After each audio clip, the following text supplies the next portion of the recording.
welcome to the Sportsline Podcast on the CHCH media platform. I'm Bubba O'Neill. Friends, I'd certainly like to begin with something that is very important. It is September the 30th, which is our National Day for Truth and Reconciliation. We acknowledge that we at CHCH here on Innovation Drive are within the treaty lands and territory of the Mississaugas, the Credit First Nation. As part of the city of Hamilton, we are also situated among the traditional territories of the Neutral and Haudenosaunee on land which is now home to many diverse First Nations, Inuit, and Métis people. We thank the Mississaugas of the Credit and our First Nations neighbors for sharing this land with us, and we commit ourselves to listening, learning, celebrating, and developing respectful and meaningful relationships with one another. Let's have a great day, folks. Today, it's one of those days in the sports world where all it's going on because Mondays are generally reserved for the likes of the Sportsline Square Off. And this is the fella that I think I like squaring off with the most. I mean, there's just something about this cat. Let's bring him in. Morning Live co-anchor, Tim Bolen. I love when you were on the show. It's just something about your opinions. And I think we see things to many the same way and also have some very diverse, again, we use that word diverse, opinions. So thanks for joining us, bud.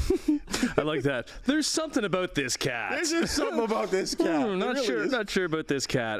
There's a topic coming up down the list that I have opinions on that differ from your opinions. And when I put those opinions out last week, the first email I got was from you, and you're just like, Monday, square off, me and you. And the hilarious thing is we've discussed this topic before. Yeah. We really have, and now there's actually a reason to talk about it, but we'll get to it. Okay. Hey, let's get right to it, folks, because there is so much to talk about, and I think really it's that time of year where a lot is going on. So we'll talk about it. How do you feel, Blue Jay fans? You finished the season with 74 wins, lowest win total since winning 67 in 2019. It has been, at least in my opinion, and a professional opinion, one of the most disappointing seasons we've seen in some time. Tim Bolen, I know you're a huge baseball fan. You make your way down to the ballpark. You spend your hard-earned money for a good time, but also to see good baseball. Your feelings on this season? I haven't even watched a game. I stopped watching, which is a real bummer. I was having an argument with my dad, who's like kind of a casual baseball fan, but he's been continuing to watch. I just didn't care. I just didn't like the team. There was nothing about them that was likable besides Vladdy. Like, that's the only thing you come out of this season, and you're just like, okay, at least Vladdy made a name for himself, because we weren't really sure even going into the season. I think we had this discussions on this very square off, saying like, okay, what's Vladdy going to bring this season? Well, we know what he brought. We know that he is a marketable player. They need to lock him up. But like, did the season go by the wayside when they didn't get Shohei Ohtani? Like, was that just something hanging over the franchise the entire year? I don't know. As a fan, I know it was, because you see what he's doing in LA, and you just think what could have been of him being here. If that's the case, I'll use the word pathetic. If that is what we're leaning on as fans, as an organization, that yes, they kind of went all in.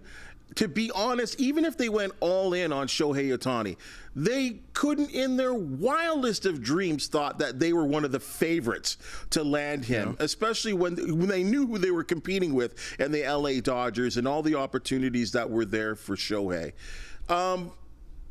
They made a couple of moves to start the season, but I also think a lot of eyes are on the management.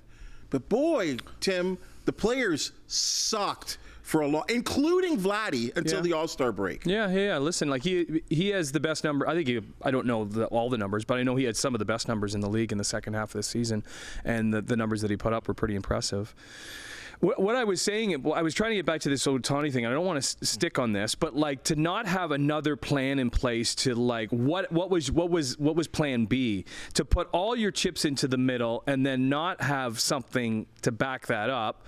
We saw Chris Bassett talking about that. You know what I mean? Like he feels the same way. But then things just didn't go right. You know what I mean? Look at the bullpen. They were just a mess. And injuries was an issue. Yep. Because, listen, last year, injuries weren't an issue. and they made it to the playoffs, and then flaked out in the wild card round. So you knew like something was going to happen with injuries, because it always does when it comes to pitching, and we saw that this year. So, what do you do going forward? Well, you signed Vladdy. And I would try and sign Vladdy sooner rather than later, because then if you want to attract other free agents, Juan Soto, then at least you could say, well, we have Vladdy locked up for the next decade. You know what I mean? So you have to lock him down and move on from there. Obviously, you have to get bullpen help. You probably need maybe another starter. All this costs money. Or you're going to make deals. Yeah, you can make deals. You know who I might trade, to be honest, that you would get something for? Dalton Varsho. You know what I mean? Like he's a very, very talented defender. One of the best. He should get a Gold Glove. I know his position changed a little bit this year, so it's unfortunate if he doesn't get it. But I think you can maybe get something for him. He's had struggles at the plate. We know what he is at the plate now, having to see him for 2 seasons. So maybe you'll be able to get something for him, because you got a lot of young guys too. But the young guys are meh. I don't know, like meh. And you're not making the playoffs with meh.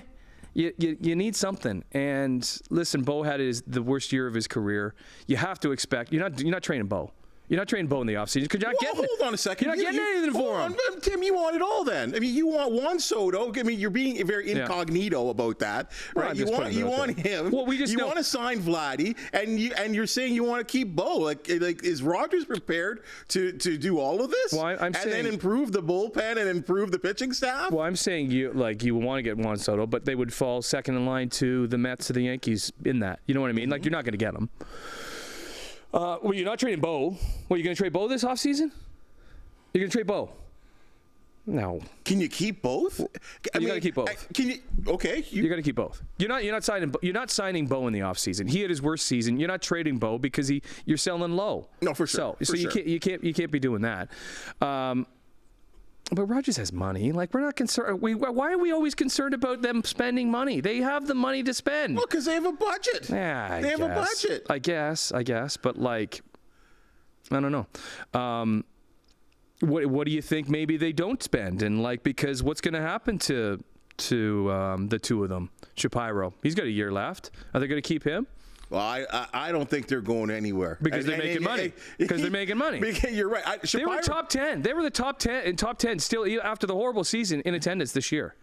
That's not going to happen next year if they don't make any moves. Well, fans got to smarten up. I know friends personally that are not renewing their season tickets, and they've had season tickets for over a decade. Mm-hmm. And that's going to be a trend. Because of the performance of the team or the cost of the ticket? Well, a little bit of both. That is a good point. It's so expensive now. Well, because you might pay that if it's a good product. Right. You're not paying that when it's that product. Did you expect playoffs this year? Yeah. Wow. Listen, what's the difference in the team? They had a very, very similar team. With that pitching staff, very similar team to what they had last year when they made the playoffs. You know, and I think we all kind of like, that's it. Like getting the likes of Isaiah Kiner Falefa, who ended up being one of the better players for the team until he was, dealt off, rightfully so, at the trade deadline, along with some of the other guys that were going to be impending free agents. But last place? Who said they were going to be last place? Nobody. Last place? But, do we care that they get swept by the Marlins at the end of the season? No, we don't care. It doesn't matter. But you got some heavy lifting to do this offseason. It was ugly down the stretch. Like, did they even score runs? Like, every time shut out, 1 run, blown out by the Marlins at home. Yeah. The Red Sox had the last laugh. No, it wasn't good. Yeah. What has been kind of fun to watch is the Hamilton Tiger Cats, and they go into Vancouver on a Friday night, play a late game by Eastern Standard Time with a 7:30 BC Pacific start. So their clocks are all messed up.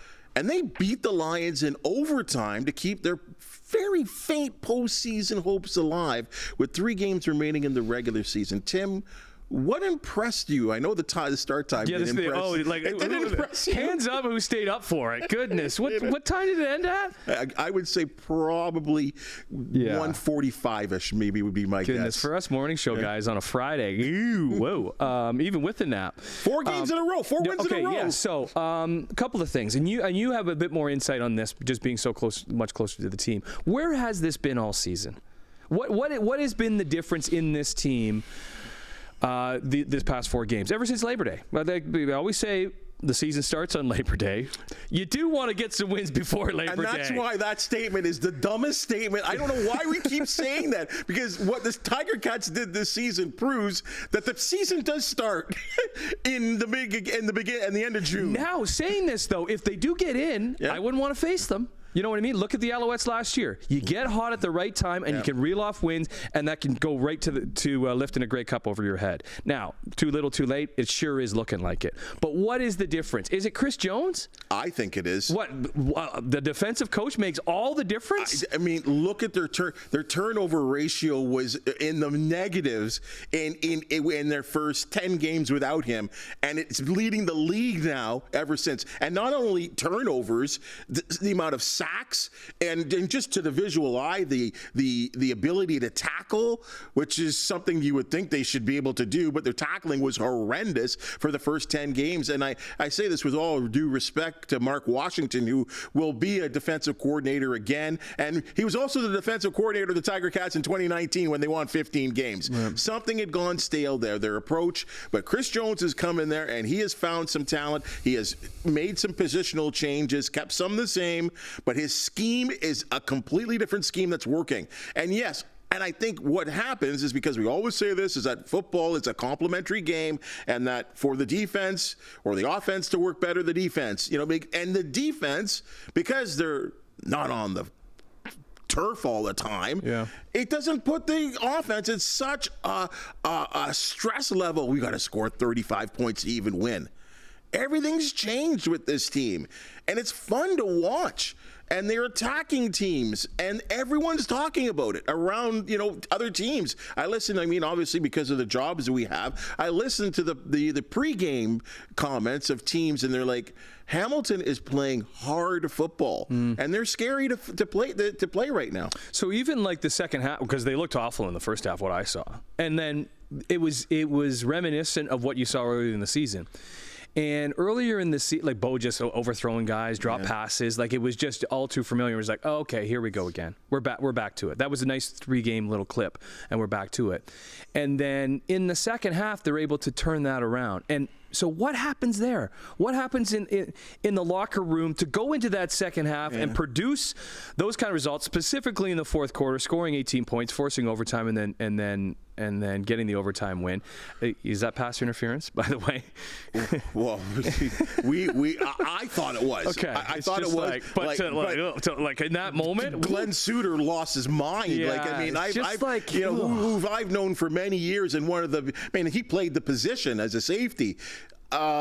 I've never heard him so vocal against something, but I thought it was. I think anytime you grab someone's shirt like that and you're kind of not looking at the ball, and he goes down, right? But that's what's changed about our modern game now, too, right? Because the whistles do not come out of the pockets if there was no reviews, let's say 5 years ago, you know what I mean? And the Ticats lose that game, you know what I mean? So that is the change. But at the same time, you have to be good, you have to be lucky. And there's a little bit of luck involved in this. For sure.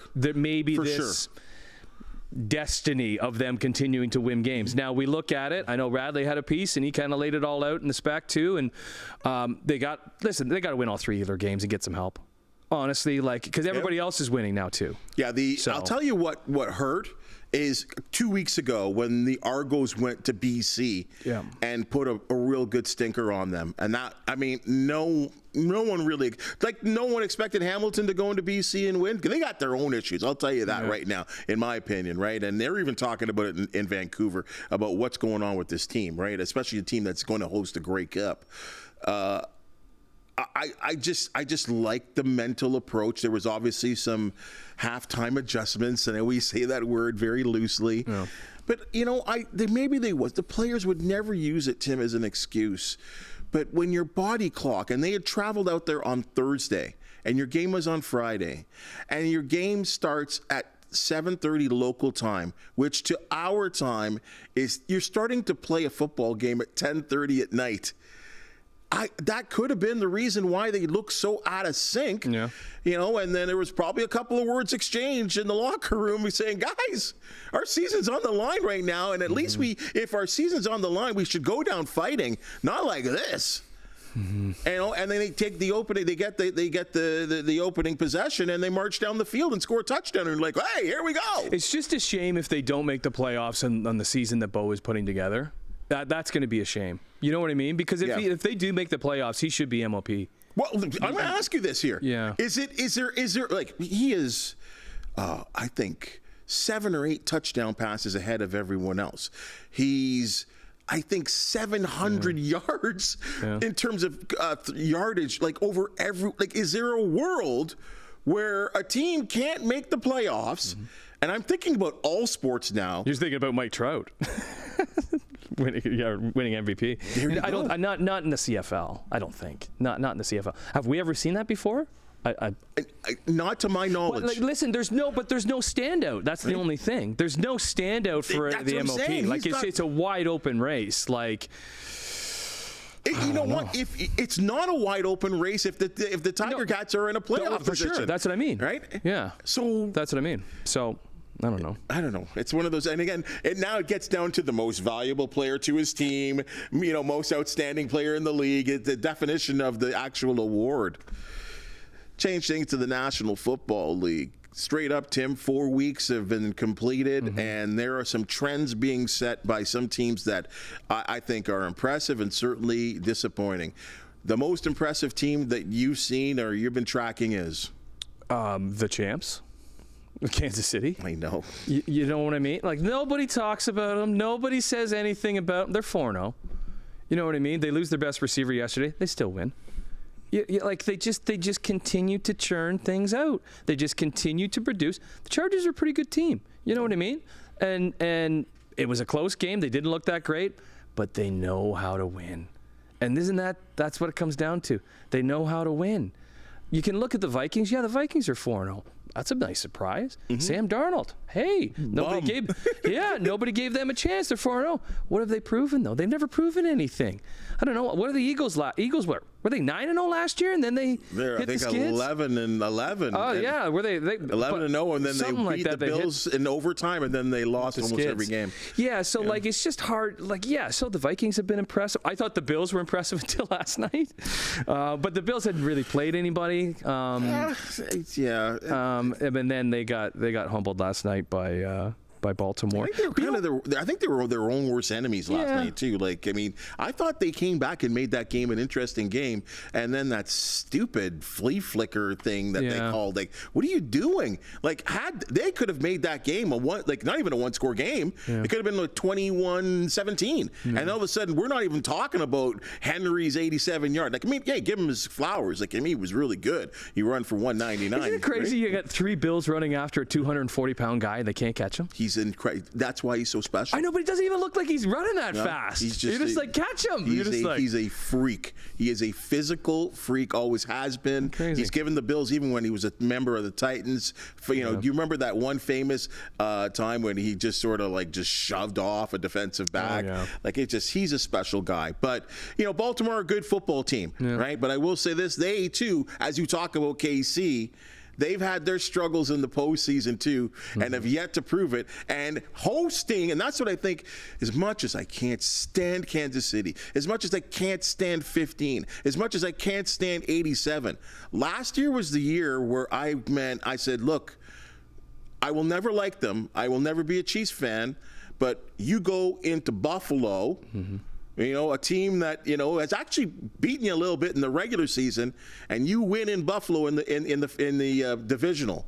Then you go to Baltimore, who has the MVP, and then you beat them pretty even worse than the Bills in the AFC Championship, and you win the Super Bowl. Right? You're right. There's something about that team, and You're right, because I could ask that question about the most impressive, and a lot of people will say the Lions or the Vikings, and people will forget about the Chiefs. Totally. You could say Tampa too. They looked good yesterday too. Yeah, they Baker did. Mayfield. Most disappointing. I would think Miami has to be in there a little bit, unfortunately, just because of injuries. I was going to even say Detroit, though. Like, Detroit had I know they're 2-1. They play tonight. We'll see what they do tonight. But they haven't looked great after everybody had them winning the Super Bowl. I thought the Jets. That's a bad loss yesterday. So much hype. That's a bad loss yesterday. Come against on. Denver. That's a bad loss. Yeah, I don't care if it's raining. Yeah. Like, you're at home. Yeah. Come on. You got to win that. Aaron Rodgers, he stunk. Yeah, he did stink. It's just one game, so they're 2-2. Like, this season isn't over there. No. But it's just, you're just like, maybe they're not good. You always have the Bengals, too. The Bengals are always slow starters. So they get a win, but who'd they beat? Carolina. So we'll see. I don't know. We'll see next week and what they bring. I'm not sure who they play next week, but those are the kind of the ones that jump out at me. Besides the ones like there's worse teams, but we knew they were going to be bad, like Jacksonville. Okay, sure. Who had anything with them? You know what? But Miami was supposed to be good. Miami was supposed to push the Bills, right? And the whole Tua situation is unfortunate. You can't have Skylar Thompson as your quarterback, right? So, but we'll see. The Jets are just, I don't know. They're a lightning rod. There's so many people, and the Jets just irritated me, and all the people jumping on this, the Jets and Rodgers bandwagon, saying that they're the sneaky team that could win a Super Bowl because of their defense. Yeah, lost. Well, you can't count him out, but he did not look good yesterday. No, and then the whole cadence thing, like him and the coach are not getting along. No, what was that weird? Like 2 weeks ago, the sort of like, yay, my quarterback. Get out of here. Because I think he was upset because he's just like celebrating a touchdown. It's like, what are you doing, buddy? Like, come on, it's week 2. You know what I mean? So then what does that say about your head coach? That's what I mean. Like, there's friction there between the two of them. So, anyways, hockey now. Oh yeah. Oh my goodness, hockey. Maple Leafs preseason is underway. Straight up, because I know you love the Maple Leafs. What story? And there is I think compared to any other preseason, this is the most storylines that I think are interesting the Maple Leafs. Yes. I don't know. I'm not really. The Maple Leaf fan is saying this. No, I have no. It's the preseason. I have no interest until October the 9th. Actually, check that. I have no interest until April, whatever, to be totally honest. And that's spoken by a true Leaf fan, because we know they're going to be a good team. We know they're going to make the playoffs. What do you got then? Honestly, sure, there's the Nick Robertson, Easton Cowan thing, who's going to make the team. Well, some youth. Okay, yeah, for sure. And that is a big decision, because he goes back down with the Knights again and has to be there all season. He hasn't looked great in the games. You know what I mean? Like, he hasn't looked great. Maybe they will give him a little flyer just to give him a little experience, because Robertson, though. But remember last year too, Robertson was good in the preseason, because it's the preseason. You know what I mean? You're playing against other guys that are like fourth liners, minor leaguers. You know what I mean? Goaltending? Yeah. It's just, I don't know. What do I think about the goaltending, or who's gonna? Well, Wall's getting. It's his net. Joseph Wall gets the net. He'll have the net. He'll have the net opening night. So, but preseason hockey is just like. You never really know, because everybody doesn't really get the playing time. Like Matthews, he scored 1 goal. You know what I mean? Like they don't really get going. They got 2 games left this week, and then let's get it going next week. A week Wednesday. I love that. I love the question. What was after the second game when they lost to Ottawa? Oh, that Ottawa reporter. Was it an Ottawa reporter? An Ottawa reporter. Oh, was it? Okay, because I was wondering who it was, because I didn't recognize it. I just love the eye roll. It's just like, yeah. I don't know. I don't know. I often wonder in those situations, because she kind of asked a question, and I thought to myself, I wonder if she's like a news reporter. And with all due respect, a news reporter, sometimes in the sports situation, there's certain ways to ask questions and certain questions to ask and not to ask.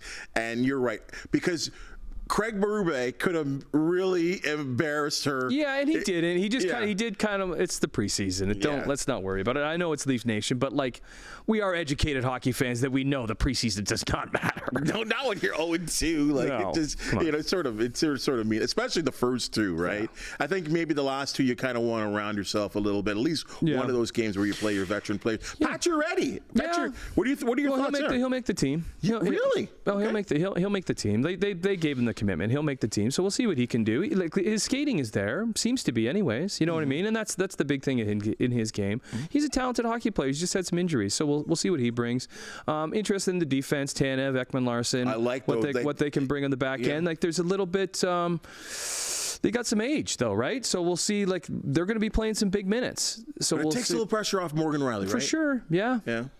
But Morgan's not getting any younger either. So I'm excited for the season. But we just know they're going to be good. But can they be good and finish first in the Atlantic? That's what they need to do. This core has never finished first. They need to finish first, because then that first round playoff series would be that much easier, and it wouldn't be against Boston, or wouldn't be against Tampa, or against Florida, because Florida is going to be good again because they got everybody back. They need a good start. They need a good regular season, and then we'll see in the playoffs. You kind of open Pandora's box when you make that statement there, Tim, because it's interesting to me. And I know we've kind of said this about the last couple of seasons, but for the first time, I actually think there's some truth to it. I don't know about Boston this year. Yeah. I don't know about Tampa Bay without Stamkos. Florida, I think we're pretty sure of, but they did lose a lot of people, as some Stanley Cup teams win the Stanley Cup and then they're stripped. I think Buffalo with Lindy Ruff there, I think they're making the playoffs this year. You think Buffalo's making the playoffs? I think Buffalo's over Ottawa? Yeah. You think so? Yeah, I do. Because you got those three teams. You have Detroit, you have Ottawa, and Buffalo. Yeah. And I think that all three of those teams are much better than they were 6 months ago. The goaltending situation in Boston, I don't know. He still hasn't signed yet, so there's that. Yeah, you're right. These teams will be coming at some point. Detroit almost made it last year. Yep. You know what I mean? Their goaltending situation, I don't know about the Sabres before. Season before was 2 points. They got a lot of offensive talent. I do, and but two studs on the blue line now. I know. Yeah. And I think that's why I think a guy like Lindy coming in there. But that could be your fandom for the Sabres. Right? Absolutely. I'm not going to hide that. But I'm more excited with that team. And I think because Lindy is there to add some, I think I'll use the word loosely, some structure, right, that has not been there, and expectation. Like, I mean, come on, guy. Tim Thompson, you got to score some goals consistently. I want you to be in that 35 to 50 goal range for here to the rest of your career. There's no reason why you can't put the puck in the net. Like, I'm not going to say as much as Austin Matthews, but I think he has the same offensive abilities and talent and skill to be that guy, to be the Sabres leader. Well, Matthews has always said that. One of the most talented scorers out there is Thompson. Yep. Yeah, we're going to find out. President's Cup held in Montreal this weekend. 3 Canadians playing for the Internationals this year, yet the same result for Mike Weir and his international club. 13-1-1 now the record is up to, including 10 in a row for the mighty USA winning the President's Cup. Did it live up to the hype to you? I was very entertained watching it. Very entertained. Going into the week, this has been like I remember having Mike on the show like 2 years ago when he was announced as the captain. So this has been a long time coming. Having a Canadian as a captain is a big deal. And having 3 Canadians, including all 3 of them being from Ontario too. So I was excited. Did I have expectations that we're going to win? No, because the Americans are so good. And then Thursday happens. And then you're just like, they're going to get embarrassed. Is it even going to get to Sunday? You know what I mean? That's what starts going through your mind. And then Friday happens. The reverse? You know what I mean? Like, the reverse sweep is that is something. I mean, my brother was there for the whole experience. And wow. Yeah, he said it was riveting to be in that world. Because remember Thursday too, the players were saying how quiet it was. Yeah. And they gave them nothing to cheer about. But it's Thursday too. At any tournament Thursday, people are still working. People come in for the weekend, and they came on the weekend. Yeah. So then Friday happened. So then I watched Saturday. I found Saturday thoroughly entertaining. I was at my parents' place, and my mom and dad are not golf fans, and it was on, and they were watching. There were some fantastic golf shots. Mackenzie Hughes had some great shots. The Kim from that side, wasn't that something? That side bank shot up and down and into the hole. But they just couldn't finish. Yeah. And a bit of this has to go on Mike Weir. And some of his choosing on some of the groupings that he sent back out on Saturday afternoon. It was puzzling to see the exact same groups that lost on Saturday morning go back out on Saturday afternoon. Yes, there was. I did. They were mentioned that in the broadcast, and I did find it a little bit puzzling for some reasons. Putting the two Canadians together who didn't look good on Saturday morning, send them back out there again after a fog delay where you have some decent players, Jason Day sitting on the sidelines. So you have that. So the Americans are just so good, and they come through and win on Saturday. But then you have players who've been sitting on the sidelines all day Saturday, coming in cold on Sunday and expected to play and produce individually. So I found it a little puzzling in some of those questions, but I was very entertained. It was a bummer that it wasn't closer going into Sunday, because you knew the Americans head to head with so many individual talents and so many top golfers that they were going to they're going to pull out on top. World number 2, you know what I mean? Like just like. True. But I'm always interested, why do the Americans dominate the President's Cup so much compared to where they don't do so in the Ryder Cup? Why is that? And that's a great question, Tim, because I always think to myself, okay, it's an international field in the President's Cup, which I think should be stronger than, quote, just Team Europe. Yeah. Right? For the Ryder Cup, where they've had Team Europe have had tremendous success in that tournament, in the Ryder Cup. And I know there's way more history and it's been going on for much longer. But you would think your pool of players, maybe that's where the captaincy becomes so key. Does it have to do with match play, though, too? Does it, like, because European players, because the Ryder Cup is so ingrained in them, they do play this match stuff more often, and like they're able to live up to the hype of match play and in those moments? Because there was certain moments like Patrick Cantlay, he was a killer. Yeah, you know what I mean? On that Saturday when he drained that putt, no international player could nail a putt like that. Yes. You know what I mean? Yeah. To really saying we're going to win this. And like they made some great shots, but when it came to it, they were not able to make the shots that the States did, and that's why the States is dominant. Going on the Saturday, you're right. They just the clutch shots were all dropped by the Americans. Quick little question on this: what do you think about the Kim not getting the short putter, or they didn't give him the I forgot the word. Oh yeah, the gimme. The gimme. Yeah, what do you think about that? That was funny. I know, but I don't understand the gimmies when it comes to match. Like, who does decide that? Yeah. Is it the two players? Yeah, the two players will say, yeah, that's yours. Or is it the captains involved? Like, no, that's the two players. I know, but why is that only in match play and not in regular golf? Because yeah, it's true. It's not in regular golf. No, it's not in regular golf. Even my parents were saying, why do they give them gimmies when they can't do that in regular? And what is a gimme? Like, is it a club length? Like, I'm not tapped into the golf world as much as some to like wonder why. There was pure anger on it, like by both sides. Like, how could you not give me that? And like, well, play it out, dude. We want you to play it out. Yeah, right. And they should play it out because it means a lot. You're right, and it carried over for a couple of holes too. And then there was, of course, the this going on. I was like, it was an amazing shot, but like it was a little early. If you like ended the match like that, you still had a couple more holes, man. But that was a great shot. The Raptors have announced that prior to their game on November the 2nd, Vince Carter will be the first in franchise history to have his number retired and his jersey raised to the rafters at Scotiabank Arena. I'll start with this. Is it the most complicated relationship between Toronto sports fans and the player itself? It's just polarizing, because this is the reason I'm on this podcast, because I do not think his number should be retired into the rafters, and I am not the only one. But I talk to a lot of people that they think it should be, and this is just a good, hearty debate, sports debate about yes and no. he spurned us. And I say us because I was a Vince Carter fan. There's many people that are of my vintage that were of the young age that didn't know basketball all that well. He came onto the scene and he made us aware and educate us on what a player can do. And what he did was something like I've never ever seen before, and I probably never ever will, cheering for a team and cheering for a one man and what he did for a team. And put the Raptors on the map, put basketball on the map in Canada. And I understand all of that. And that, for those reasons, he should be up in the rafters. It's what he did after that he shouldn't be. And he quit. And you cannot be a quitter. You cannot quit on your team. You cannot say, I'm not playing anymore, I want out, and then get traded.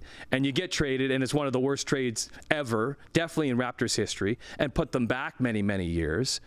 So all of that, you don't deserve to be in the rafters when you go through that. Does time heal things? For sure it does. Do I have the same feelings towards Vince Carter that I had back then? Definitely not. It was 19 years ago. I am over it. Does he deserve? Well, one of the main reasons that I don't think he should be the first one. I understand it's the 30th anniversary of the club. He is... If you look at it from an NBA standpoint, would he be the most popular NBA player to ever play there? Sure. Is he the greatest Raptor? Far from it. And we all know who is the greatest Raptor of all time. That is Kyle Lowry. And Kyle Lowry should be the first number into the rafters. Well, I mean, obviously, Kyle's still playing, so that can't happen. DeMar DeRozan, I think, deserves tremendous consideration as well, too. Sure. Didn't win. Sure. Well, don't you have to win? Yeah, Kyle didn't win before another guy showed up to push us over the top, right? Yeah. Right? Like, I mean, you could have traded Kyle and kept DeMar and added that same player, and I still think we would have won. Kawhi is that much of a difference maker, and who knows what would have happened if he stayed for future years? We'll never know. Well, he would have played half the games. That's all right, though. He also would have never paid for a dinner either. Kawhi and dine. Yeah. But so would you say Kawhi is a more important Raptor than Kyle? He's the most important Raptor. We would have never won a championship without him. You think he? Okay, so you would put him. He was the difference maker. I am not talking you down off of that. I do respect Kawhi. Because what he did with the 4-bounce shot, I got that in my house. You know what I mean? That was great too. But what he did against Milwaukee was even better. And he was injured. He was not healthy, and he was unbelievable. Yeah. So they would not have won if he was the difference maker. I could agree with that. He was the guy. He was the missing piece, and that's why I think Masai Ujiri, going against the grain and trading someone like DeMar DeRozan, who to this day could walk in this studio and get a standing ovation for the kind of guy he is, the commitment that he had to the city, all the things that you're kind of saying against Vince Carter, DeMar DeRozan is that guy. And remember, came here as a young 18-year-old guy from Compton. Great player. And that's why I give Masai this credit, because he traded this guy, a face of a franchise, for that guy, and that guy taught us. We always hear get over the hump. That guy got us over the hump. But they wouldn't have won. They wouldn't have won with the two of them, DeMar and Kyle. No, well, I mean, they wouldn't have won. Well, now would the Raptors have won their title in 2019 if Kyle wasn't on the team? If Kyle wasn't on the team? Wasn't on the team. No, because he was the perfect case. He's a point guard. He was the facilitator. Yeah. He was the guy backbone. Right? He was the heart and soul of the team. He was the heart and soul in terms of, I would think, in terms of facilitating, being that bulldog defensive kind of guy. But in the NBA, you need studs.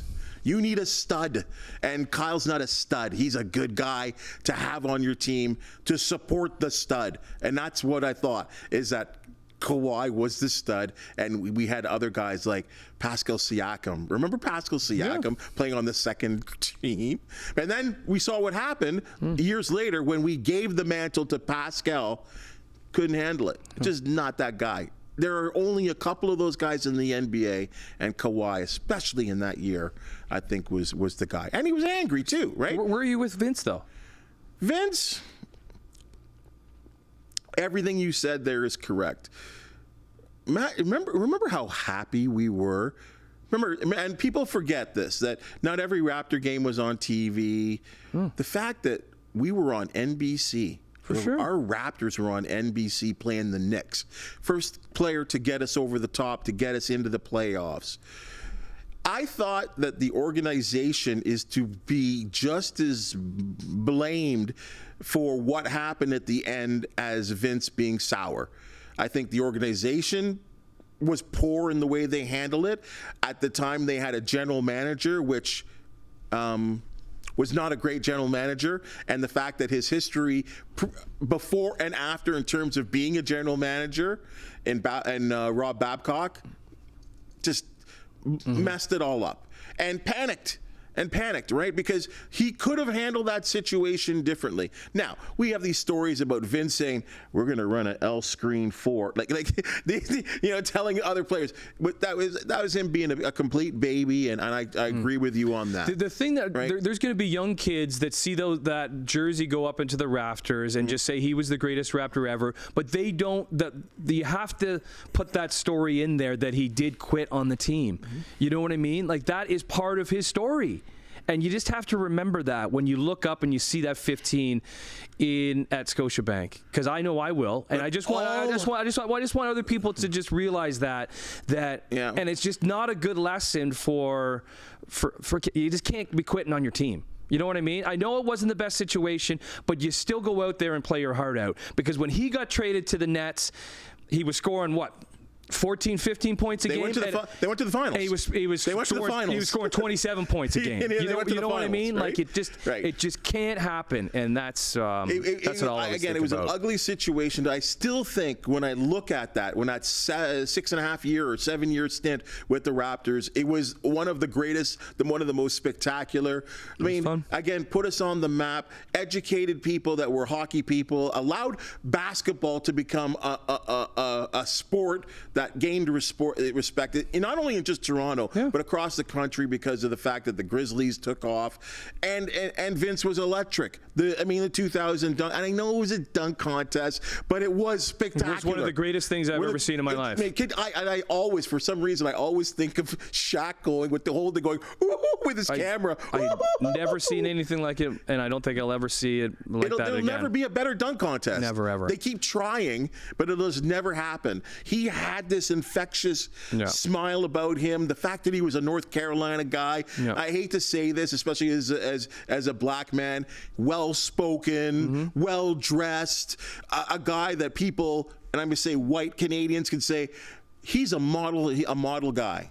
And you're going to see him. He's a broadcaster now. You know what I mean? And going forward, he's going to be, for years and years and years, he's going to be on NBA telecasts. Played for 4 decades. Yeah.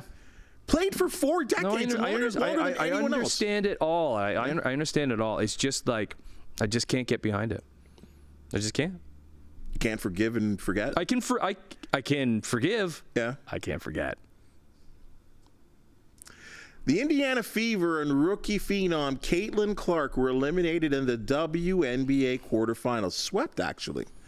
There are 4 teams remaining, all with amazing storylines. You got Las Vegas looking to be the first team in WNBA history looking to win a title. They're playing New York Liberty, who are just off the charts right now. Connecticut Sun and Minnesota Lynx. Will you still watch the WNBA playoffs? I'm a casual fan of the WNBA. I should be watching it more, because I think it based around my viewers on the morning show, and I would always be putting Caitlin Clark highlights out because a casual fan would know Caitlin Clark. With Caitlin Clark not being in the playoffs anymore, something would have to happen for it to, because I only get so much time. I don't get 6 minutes like somebody next to me. I get less time. So for it to make it into my sportscast, something special would have to happen. So I'll keep an eye on it. It's kind of cool with Spike Lee was jawing back and forth with I forget her name, the American player yesterday. So that's kind of neat. But yeah, I won't be a hardcore. Okay, well, viewer. okay. Quick question: you did it because Caitlin Clark was. You showed how, because you did, and you did. I was impressed how much you did. Yeah. You did show. But isn't it incumbent upon us, you say because you don't think your audience would know, Sabrina Ionescu, who went toe-to-toe against Steph Curry in a three-point contest. Yep. And I could go on and on about the other players that are out there. Aja Wilson, who is three-time WNBA MVP.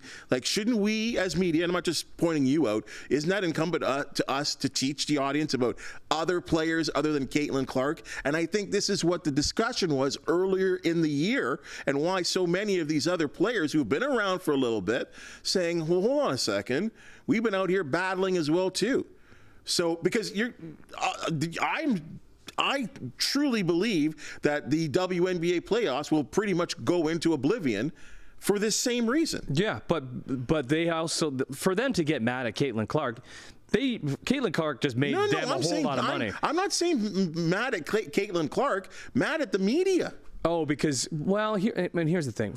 I'm talking me personally, because the fall is a tough time. You know what I mean? There is so many things happening. You got the NBA. They're getting training camps going, so they're coming back. You have the NHL coming back. You have the NFL. You have CFL. You got the OHL.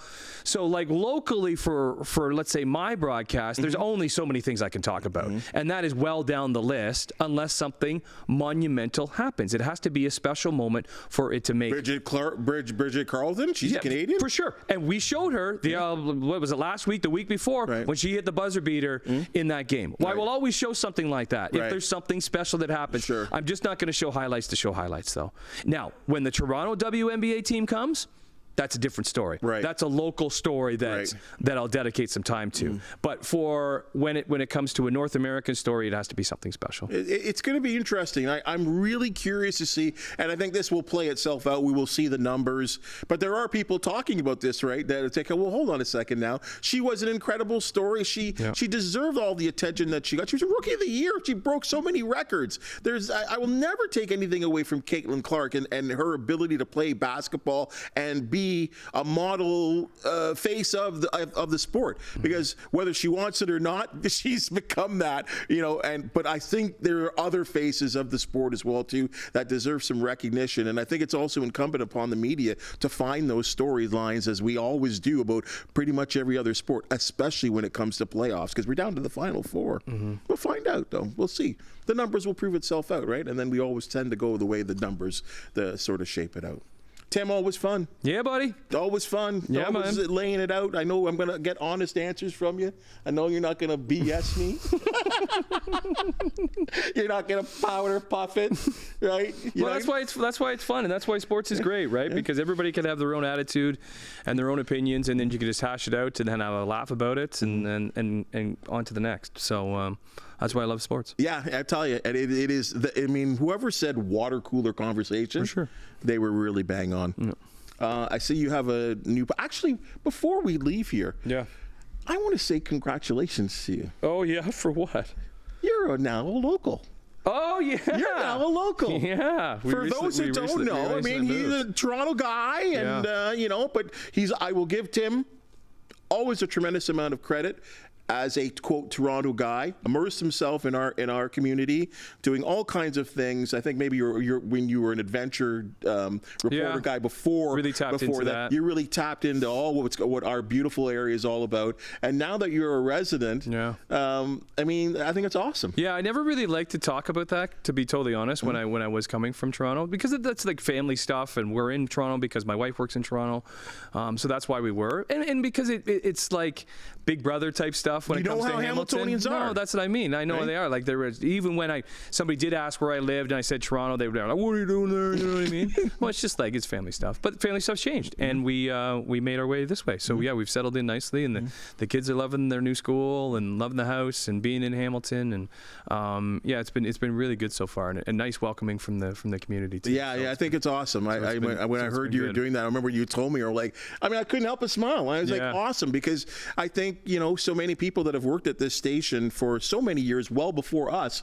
that they were home Hamiltonians, or they made Hamilton their home, and again, maybe it's small man syndrome or whatever what you want to say about us here as Hamiltonians, and it's kind of like we don't want to hear about Toronto, right? Well, it's just like, let's say, like when the Raptors compared to the rest of the NBA. You know what I mean? You want a little bit of kudos, and it's a wonderful area, so we're very happy being settled in.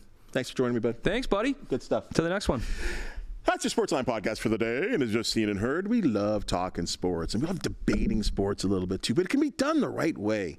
If you do know of an athlete, team, or event to promote, the Sportsline Podcast, you want to hear from you. Please hit the thumbs up, like, and subscribe button. And if you have something to say, of course, you just heard it. We want to hear from you. For the wonderful people that make the Sportsline Podcast possible on a daily basis, thank you so very much, and we'll see you tomorrow.